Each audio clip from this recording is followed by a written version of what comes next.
சிரியாவில் அதிபர் அசாத் ஆட்சி கவிழ்ந்திருக்கும் நிலையில் இஸ்ரேல் சிரியாவை ஆக்கிரமிக்க ஆரம்பித்துள்ளது. சிரியாவின் முக்கியமான மலைப்பகுதிகளான கோலன் குன்று பகுதியை இஸ்ரேல் தற்போது தன் கட்டுப்பாட்டில் எடுத்துள்ளதாக தகவல்கள் கசிந்துள்ளன. ஈராக்கில் அமெரிக்காவை எதிர்த்து அல் கொய்தா போராட்டத்தில் ஈடுபட்டது நாம் அறிந்ததே. அந்த அல் கொய்தாவில் இளம் போராளியாக அனுபவம் பெற்ற ராணுவ தளபதியான அபு முகமது அல்-ஜோலானி என்பவரால் HTS அதாவது ஹயா தக்ரீர் அல்-ஷாம் என்ற அமைப்பு உருவாக்கப்பட்டது.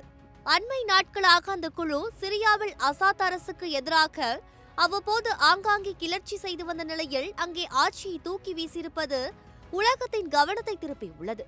அபு முகமது அல்-ஜோலானி அல்-கொய்தாவின் சிறிய துணை அமைப்பான ஜஃபத் அல்-நுஸ்ரா என்ற அமைப்பை நடத்தி வந்த சூழலில் 2016இல் ISIS அமைப்புடன் ஏற்பட்ட ஜோலானி 2017இல் HTS அமைப்பை உருவாக்கினார் என்பது குறிப்பிடத்தக்கது. சிரியாவில் அந்நாட்டு அரசுக்கு எதிராக பல அமைப்புகள் மற்றும் குழுக்கள் இயங்கி வரும் நிலையில் குறிப்பாக HTS அமைப்பின் வழிகாட்டுதலின் கீழ் ஏறக்குறைய 10 குழுக்கள் போராடி வருகின்றன.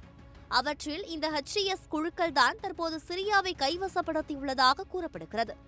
கடந்த நவம்பர் 27ஆம் தேதி இந்த அமைப்பு அரசுக்கு எதிரான போரை அறிவித்து கிட்டத்தட்ட 10 நாட்களுக்குள்ளாகவே மளமளவென அங்கே முக்கியமான நகரங்களை ஆக்கிரமித்துள்ளதாக சொல்லப்படுகிறது.